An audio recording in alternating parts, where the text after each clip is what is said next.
नमस्कार, बहुत स्वागत है आपका। इंडिया न्यूज मध्य प्रदेश छत्तीसगढ़ देख रहे हैं आप और मैं हूं आपके साथ में ऋतु तोमर। मध्य प्रदेश और छत्तीसगढ़ दोनों राज्यों में आज विधानसभा में बजट पेश किया गया। मध्य प्रदेश में वित्त मंत्री जगदीश देवड़ा तो छत्तीसगढ़ में मुख्यमंत्री भूपेश बघेल ने बजट पेश किया। मध्य प्रदेश विधानसभा में विपक्ष के जोरदार हंगामे के बीच वित्त मंत्री जगदीश देवड़ा ने 2022 से 23 का बजट पढ़ा। 2,79,237 करोड़ का ये बजट पेश किया गया। वित्त मंत्री जगदीश देवड़ा ने दूसरी बार बजट पेश किया है। देश में पहली बार छत्तीसगढ़ में गोधन से बने ब्रीफकेस में बजट पेश किया गया। सीएम ने बजट का बड़ा ऐलान किया और इसके साथ ही सीएम ने प्रदेश में पुरानी पेंशन बहाली का ऐलान कर दिया। पर्यावरण संरक्षण और आर्थिक सशक्तिकरण के क्षेत्र में विशेष कार्य करने वाले सीएम भूपेश बघेल ने छत्तीसगढ़ विधानसभा में एक नया इतिहास रच दिया। सीएम भूपेश बघेल ने बजट पेश करने के लिए जिस ब्रीफकेस का इस्तेमाल किया वो चमड़े या जूट का नहीं होकर गोबर के बाय प्रोडक्ट से निर्मित है। तो आज दोनों राज्यों के बजट सत्र पर बात होगी। आखिर बजट सत्र में क्या रहा खास?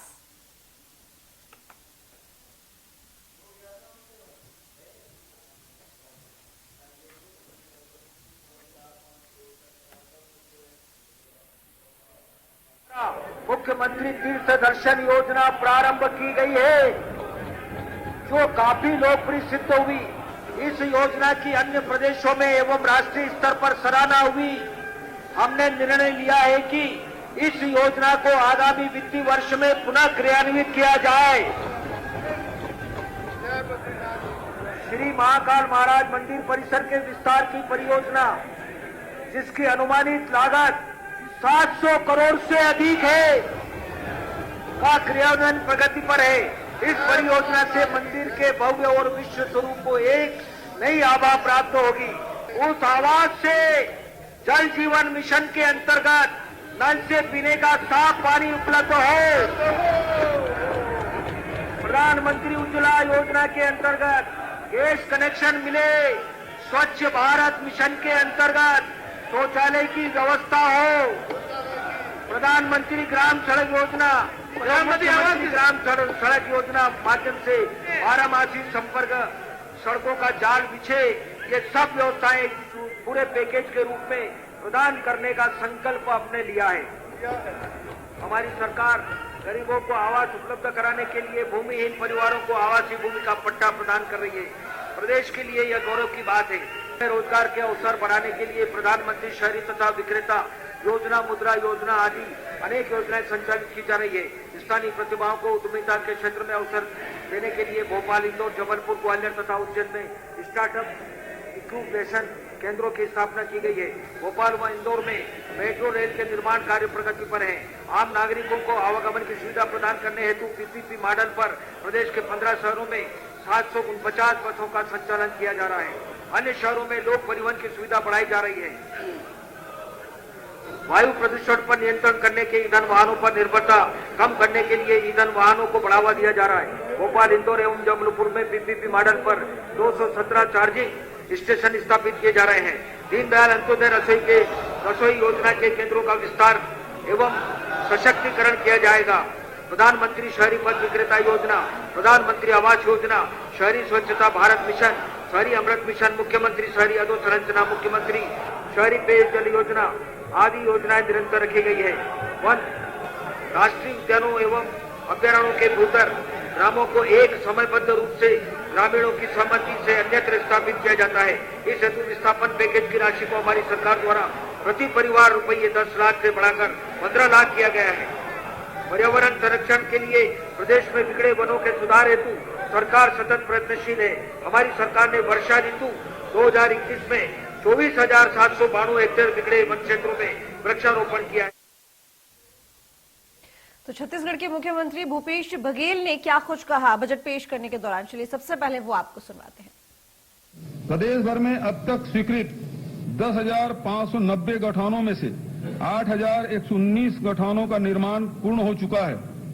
यहां उपलब्ध विशेष सुविधा के तहत अब तक 1,86,641 कृत्रिम गर्भाधान किए गए, जिसमें 57,943 बछड़ों का जन्म हुआ। गोधन न्याय योजना के तहत अब तक 63,89,000 क्विंटल गोबर का क्रय किया जाकर पशुपालकों को 127 करोड़ 79 लाख रुपए का भुगतान किया गया। लघु एवं मध्यम सिंचाई योजनाओं पर हमने विशेष ध्यान दिया है। परिणाम स्वरूप 2018 में वास्तविक सिंचाई क्षेत्रफल 10,90,000 हेक्टेयर से बढ़ाकर अब 13,58,000 हेक्टेयर हो चुका है। वर्ष 2022-23 में 1,705 नवीन कार्यों के लिए 300 करोड़ का प्रावधान है। इन कार्यों में 2,32,000 हेक्टेयर क्षेत्र में सिंचाई क्षमता विकसित होगी।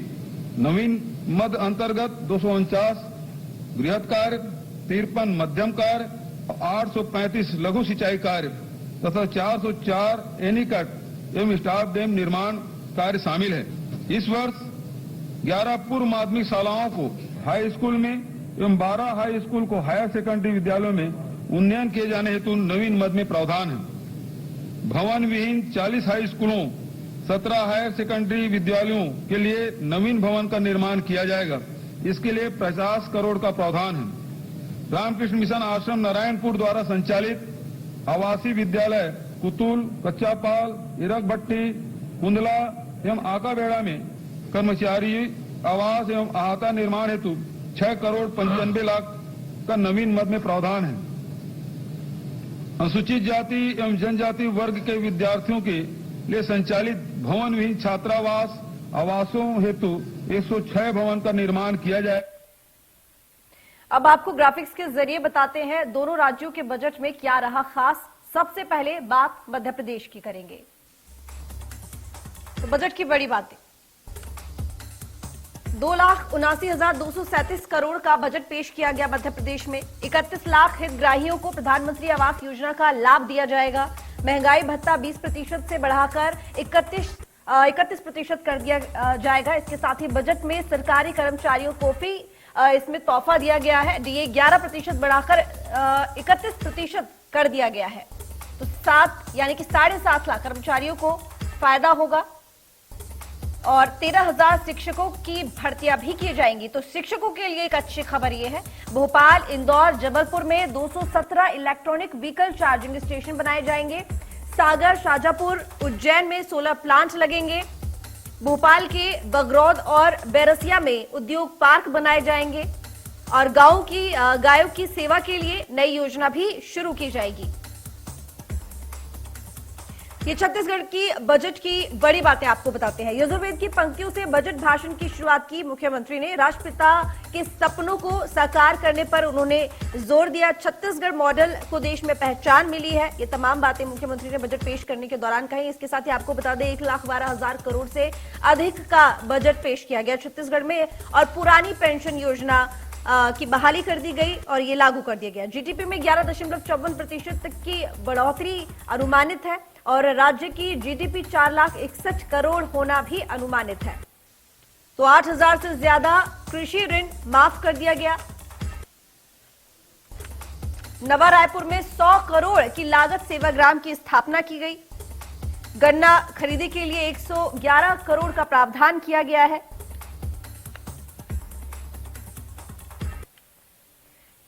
बिजली पानी के लिए 600 करोड़ का प्रावधान किया गया है। व्यापम में परीक्षा शुल्क माफ कर दी गई और गोधन योजना के लिए भी बजट निर्धारित किया गया है। लघु सिंचाई परियोजना के लिए 931 करोड़ का प्रावधान किया गया है। जिला पंचायत प्रतिनिधियों के साथ साथ विधायक निधि की राशि भी 2 करोड़ से बढ़ाकर 4 करोड़ कर दी गई है। तो ये बड़ी बातें हमने बताई मध्य प्रदेश के बजट की और छत्तीसगढ़ के बजट की। मध्य प्रदेश की अगर बजट की बात की जाए यहां पर तो 2,79,237 करोड़ का ये बजट पेश किया गया।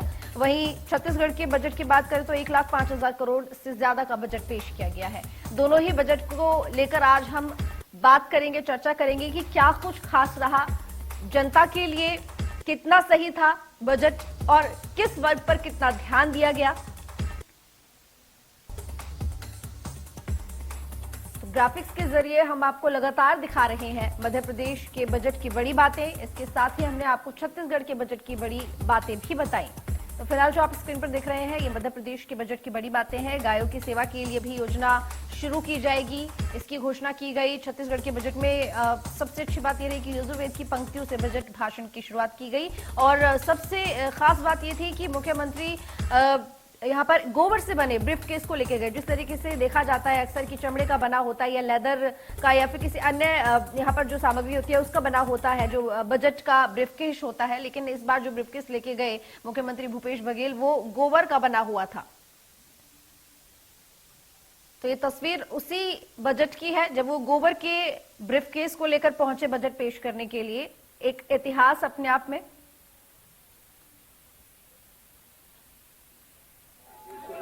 नमस्कार, मैं अमित चौरसिया इंडियन न्यूज में आपका हार्दिक स्वागत करता हूं। आज हम बात करें छत्तीसगढ़ के उस ऐतिहासिक बजट की जो छत्तीसगढ़ का अब तक का सबसे बड़ा बजट बताया जा रहा है और इसमें गांव गरीब किसान से लेकर हर वर्ग को चिंता की गई है। जिस तरीके से यहाँ पर मुख्यमंत्री भूपेश बघेल द्वारा नवाचारों के माध्यम से रोजगार स्वरोजगार स्थापित किए जा रहे हैं और लोगों को रोजगार से जोड़ा जा रहा है, वहीं यहाँ पर गोधन न्याय योजना एक छत्तीसगढ़ मॉडल के रूप में उभरती नजर आ रही है। तो हम बात करते हैं समावेशी विकास को लेकर बनाए गए उस बजट की जिसके रचयिता प्रदेश के मुखिया मुख्यमंत्री भूपेश बघेल हैं। हम उन्हीं से बात करते हैं किस तरीके से उन्होंने इस समावेशी विकास को लेकर इस बजट को तैयार किया। सर्वप्रथम आपका इंडिया न्यूज में हार्दिक स्वागत जी। नमस्कार और सबसे बड़े बजट की हार्दिक बधाई जी। अब 1 लाख से पार पहली बार हुआ है, 1 लाख करोड़ से।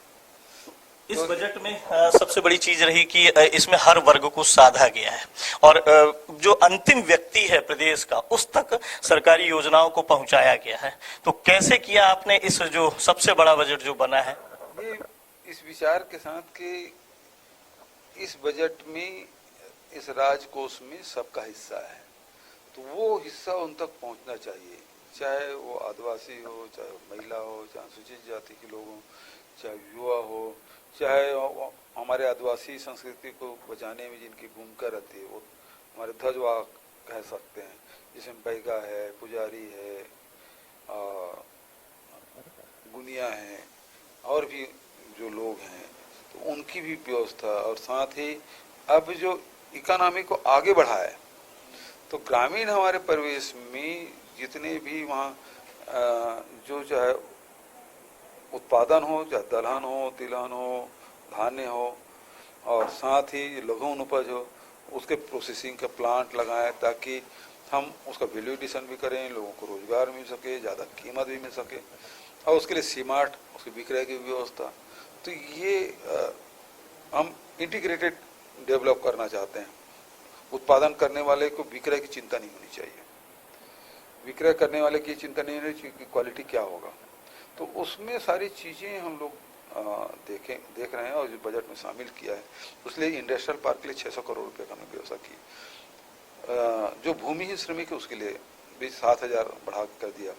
किसानों को अब जैसे समर्थन मूल्य बढ़ेगा उसको अगले साल, इस साल तो 2540 रुपये मिलेगा उनको क्विंटल, अगले साल जितना समर्थन मूल्य बढ़ेगा और बढ़ जाएगा।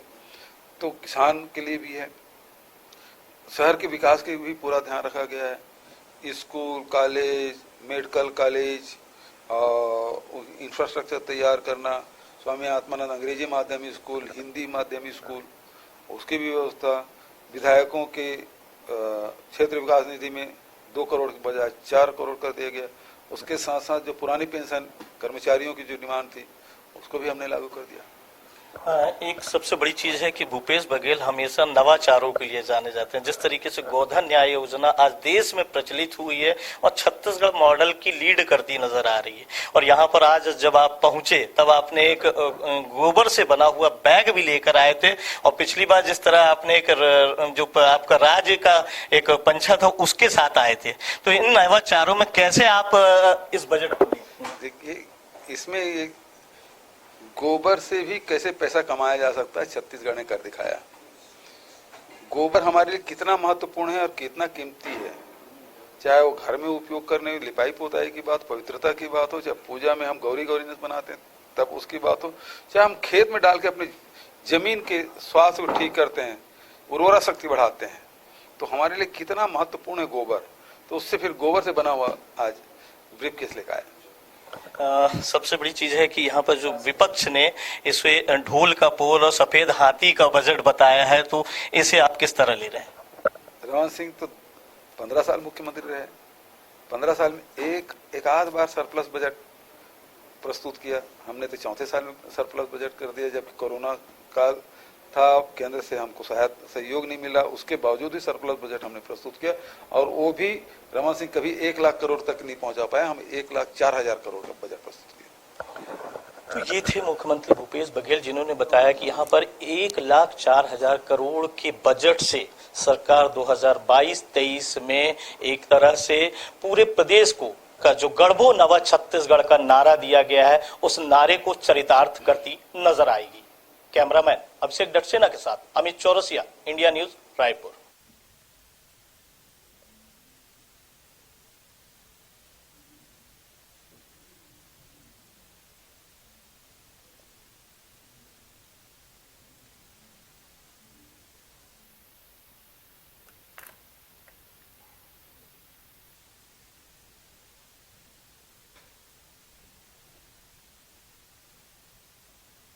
तो बता दें आपको, आज बजट पेश किया गया है मध्य प्रदेश में और छत्तीसगढ़ में। मध्य प्रदेश के बजट की बात करें तो 2,79,237 करोड़ का बजट पेश किया गया है और वहीं छत्तीसगढ़ का बजट 1,05,000 करोड़ का पेश किया गया है। छत्तीसगढ़ के बजट को लोक बजट कहा गया है। और वहीं अगर मध्य प्रदेश की बजट की बात करें तो मुख्यमंत्री शिवराज सिंह चौहान ने कहा कि ये जनता के लिए, जनता के सुझाव के लिए ये बजट था।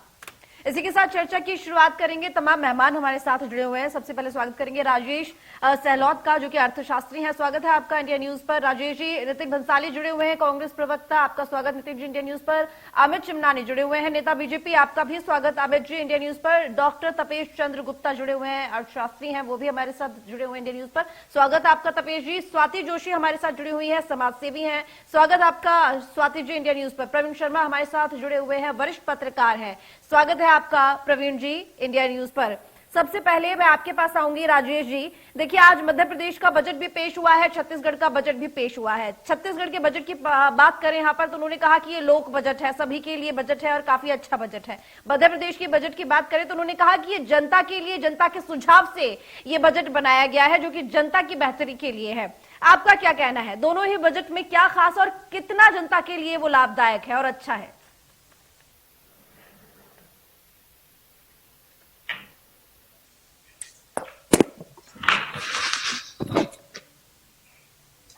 राजेश जी।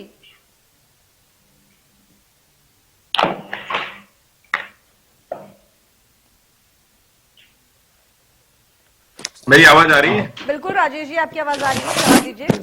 जी धन्यवाद। देखिए, हर प्रदेश का अपना रिसोर्सेस होते हैं कमाने के और अपनी प्रायोरिटीज होती है खर्च करने की। बिल्कुल। तो किसी और स्टेट से तो हम कंपेयर नहीं करेंगे इसको। हाँ, दूसरे स्टेट की यदि कोई अच्छाई है, कोई अच्छी योजना छत्तीसगढ़ ने या किसी और स्टेट ने लागू की है, तो वो जरूर हम उससे इंस्पिरेशन हमारी गवर्नमेंट को लेना चाहिए और वो योजनाएं मध्य प्रदेश में कैसे लागू हो, इस पे ध्यान देना चाहिए। जैसे कि बजट में ये कहा गया कि बच्चों का एक सेपरेट बजट आएगा, या कल मुख्यमंत्री जी ने कहा कि हम महिला कोष, महिला दिवस पर 100 करोड़ का एक कोष बनाया गया है। तो देखिए, ये बहुत सी लोक लुभावनी जो घोषणाएं होती है वो राजेश जी एक मिनट यहाँ पर, क्योंकि देखिए हम दोनों ही बजट के बारे में बात करेंगे, छत्तीसगढ़ और मध्य प्रदेश। आप अभी मध्य प्रदेश के बजट की बात कर रहे हैं, राइट? हाँ, मैं अभी एमपी के बारे में आपको बताना चाह रहा हूँ कि देखिए, 100 करोड़ रुपए महिला कोष के लिए कल मुख्यमंत्री जी ने कहा। आज बजट में कहा गया कि बच्चों का अलग बजट आएगा। तो ठीक बात है, हालांकि कोई अलग बजट लाने से कोई बहुत ज्यादा ठोस विकास हो जाएगा ऐसा कुछ नहीं है। क्योंकि अभी मैं सुन रहा था छत्तीसगढ़ के सीएम को, तो उन्होंने यही कहा कि समाज के जितने अंग हैं उन सबका बजट में हिस्सा बनता है, तो बच्चों का भी हिस्सा बजट में ऑटोमेटिक इंक्लूड है। अलग से बजट लाके सिर्फ एक हम अट्रैक्शन दे रहे हैं और इसके अलावा कोई अलग से सेपरेट कोई ठोस विकास नहीं हो रहा है। तो मैं समझता हूँ कि इस तरह की घोषणाओं से हमें प्रभावित नहीं होना चाहिए। और खास करके जो एक्सपर्ट है, इकोनॉमिक एक्सपर्ट्स, वो इसको इग्नोर करते हैं। We don't consider it on priority such kind of declarations, but जो खास बात बजट की लगी है मुझे, वो एक तो ये लगी है कि शिक्षा पे अच्छा जोर दिया गया है। यानी लगभग 13,000 टीचर्स के अपॉइंटमेंट की बात कही गई है बजट में, और 10,000 करोड़ रुपए नए प्राइमरी स्कूल स्थापित करने पे खर्च किए जाएंगे। यानी जहाँ पे स्कूल्स नहीं है ग्रामीण क्षेत्रों में, वहां पर स्कूल्स का प्रावधान किया है। मेरा गवर्नमेंट से यही कहना है कि ये बहुत स्वागत योग्य कदम आपने उठाया है, परंतु जो टीचर्स के अपॉइंटमेंट हैं वो थोड़े से सोच समझ के करिए। जो अपॉइंटमेंट टीचर्स के हो रहे हैं उनको कुछ भी पढ़ाना नहीं आता है।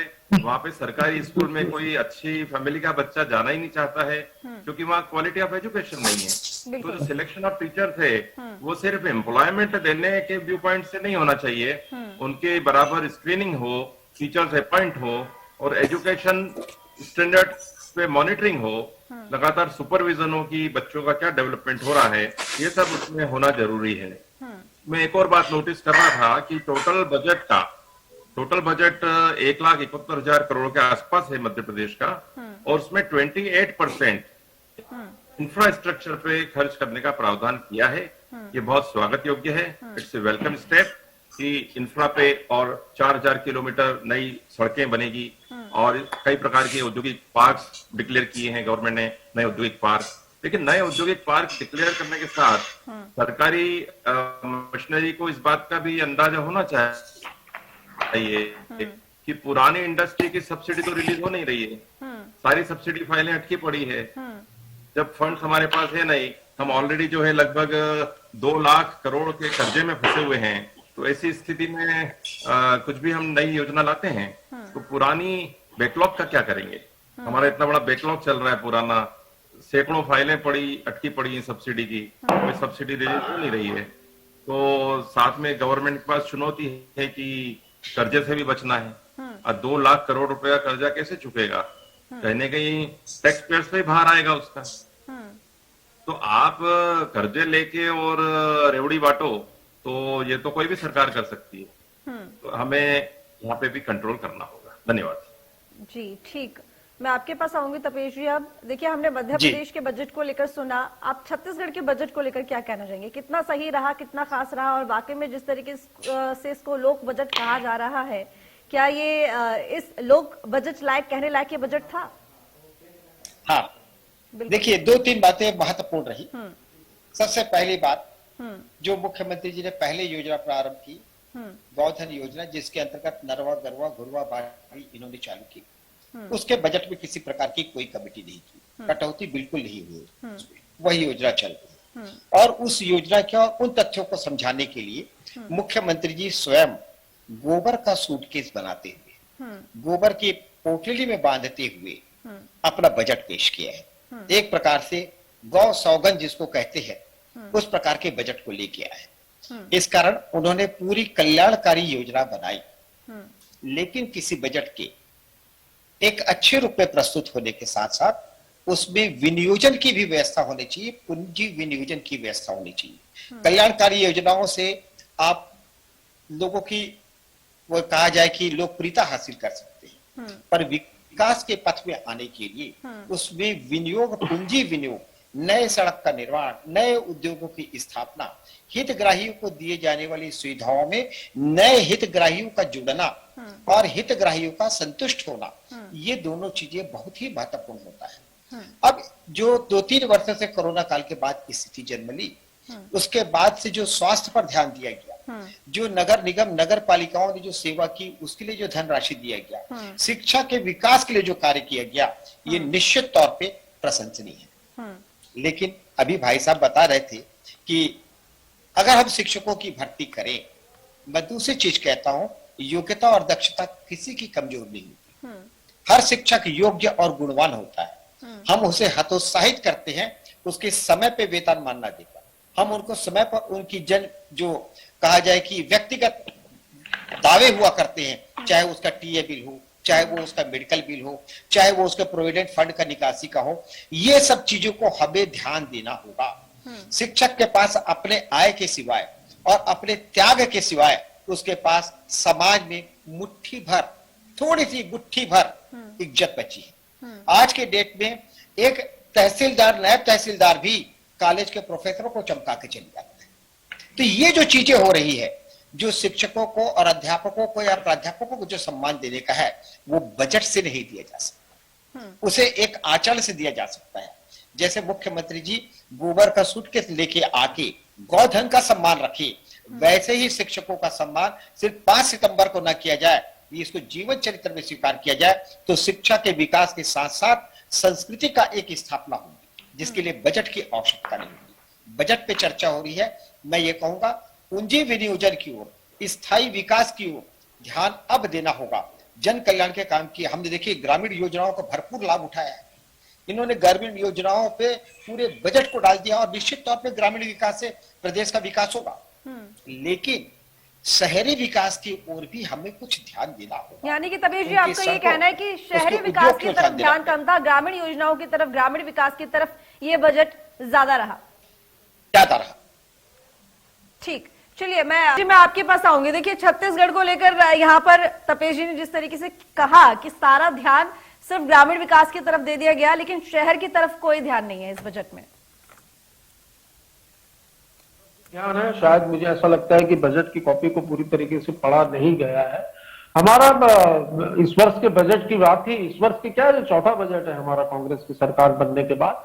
समावेशी विकास, सामाजिक न्याय और आम जन की समृद्धि का ये बजट है। देखिए सभी वर्गों का ध्यान रखा गया है। पुरानी पेंशन योजना भी बहाल की गई है, जिससे कर्मचारियों में हर्ष की लहर है। पंचायत प्रतिनिधि के मानदेयों में वृद्धि की गई है, विधायक नीति में वृद्धि की गई है। शिक्षा, स्वास्थ्य, सिंचाई, रोजगार, महिलाएं, बच्चे, हर वर्ग पे आप देखिए फोकस किया गया है। और रोजगार मिशन के लिए, जैसा कि बहुत बड़ी एक देश की हमारी समस्या है कि बेरोजगारी के आंकड़े लगातार बढ़ते जा रहे हैं, लेकिन छत्तीसगढ़ इसमें भी काफी अच्छा काम कर रहा है। देखिए छत्तीसगढ़ से लगभग 3.5 गुना केंद्र के आंकड़े हैं बेरोजगारी के जो है वो, और छत्तीसगढ़ इनसे 3 गुना कम है। तो आज इस स्थिति में भी 2000 करोड़ रुपए का रोजगार मिशन के लिए भी अलग से बजट रखा गया है। जो पुरानी योजनाएं जो हमारी चल रही है उसका क्रियान्वयन बहुत बेहतर तरीके से हो, उसका लाभ अधिक से अधिक लोगों को मिल सके, उसके लिए भी गोधन न्याय योजना में विशेष प्रावधान किए गए हैं। तो कुल मिलाकर ये बजट जो है इसमें सभी वर्गों का ध्यान रखा गया है। और जैसा कि भूपेश है तो भरोसा है, एक हम लोगों की एक पंच लाइन है, तो भूपेश है तो भरोसा ही नहीं। तो ये बजट जो है ये जन लोक कल्याणकारी बजट है और निश्चित तौर पर छत्तीसगढ़ विकास के पथ पर अग्रसर है। छत्तीसगढ़ मॉडल की आज पूरे देश में चर्चा हो रही है और हम ये चाहेंगे कि जो योजनाएं हमारी चल रही हैं और अन्य राज्य भी इन योजनाओं को अडॉप्ट करने की बात कर रहे हैं, उन योजनाओं पे बेहतर फोकस करें। नए स्कूल खोले गए हैं, साथ ही आत्मानंद स्कूल, इंग्लिश स्कूल जो इस प्रदेश में संचालित है उसकी संख्या में भी वृद्धि की गई है। साथ ही हिंदी मीडियम के इंग्लिश मीडियम की तर्ज पर जो आत्मानंद स्कूल खुले हैं, उसी प्रकार हिंदी मीडियम के स्कूल भी खोले जा रहे हैं। इंफ्रास्ट्रक्चर के लिए, सड़कों के लिए, सारी चीजों के लिए इसमें बजट में पर्याप्त फंड रखा गया है। और सबसे बड़ा बजट इन 22 सालों में, राज्य गठन के बाद इन 22 सालों में 1,05,000 करोड़ का सबसे बड़ा बजट माननीय मुख्यमंत्री भूपेश बघेल जी ने पेश किया है। निश्चित तौर पर प्रदेश की जनता में किसी भी तरह का संतोष नहीं है, सारे वर्ग खुश हैं और हमें बजट में कही गई बातों को पूरा करना, इस दिशा में हम कल से काम करना भी शुरू। नितिन जी, मध्य प्रदेश के बजट की अगर बात करें तो उसमें क्या कमी लगी? क्योंकि लगातार वहां पर ये बात कही जा रही है कि जो बजट है इसमें झूठे वादे हैं और बजट ठीक नहीं था, और इस बजट के पेश होने के बाद जो तमाम वर्ग हैं वो खुश नहीं बल्कि दुखी होंगे।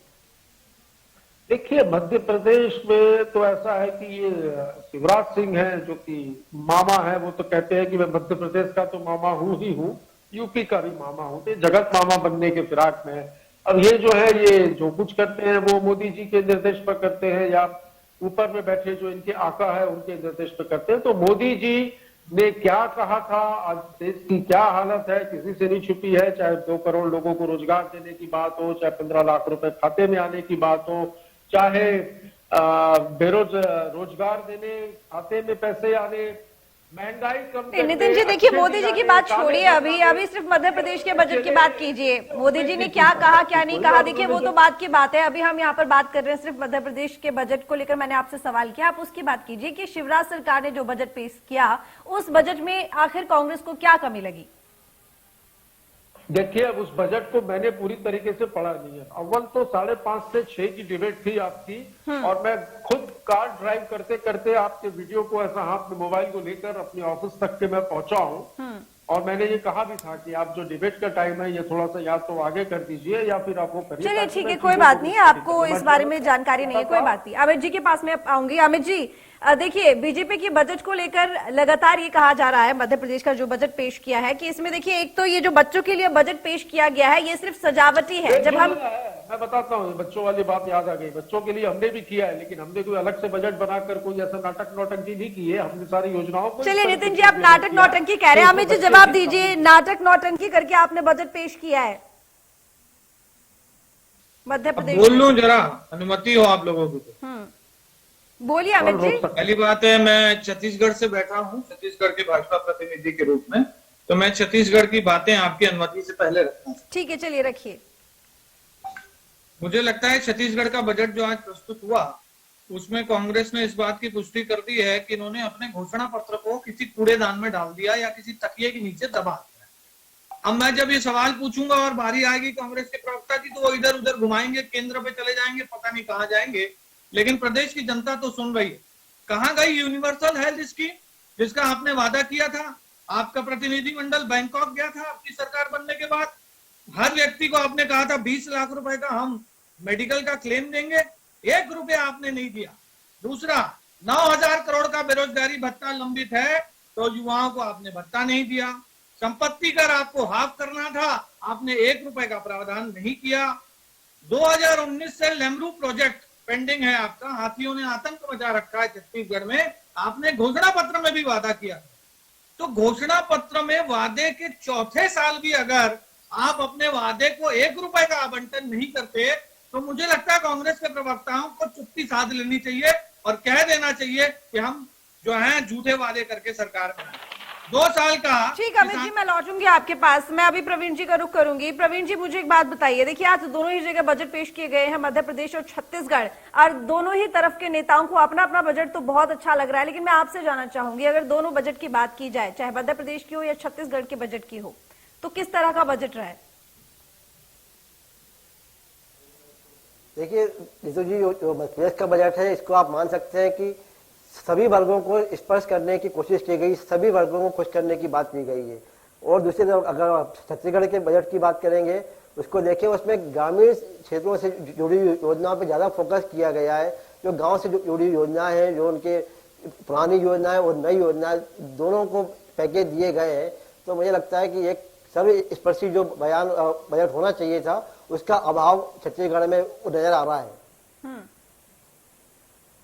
ठीक, यानी कि आपको लगता है कि छत्तीसगढ़ की जो योजना है, छत्तीसगढ़ का जो बजट है उसमें ग्रामीण योजना का, लेकिन वो तो जिस तरीके से अभी मैंने बात करी तपेश जी से, उन्होंने कहा कि ग्रामीण योजनाओं पर ज्यादा उसमें फोकस किया गया है, शहरी योजनाओं पर थोड़ा कम किया गया है।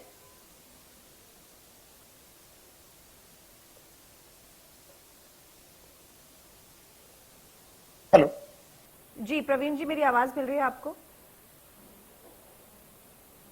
जी हाँ, वही मैंने कहा है कि जो छत्तीसगढ़ का बजट है उसमें शहरी जो क्षेत्र है, जो औद्योगिक विकास होना चाहिए था, उस पर फोकस नहीं किया गया। उसके बनस्पत ग्रामीण के और गौ सेवा पे, इस पे ज्यादा बात की गई है, उन पे ज्यादा फोकस किया गया है। ग्रामीण जो रोजगार है उस पे बात की गई है।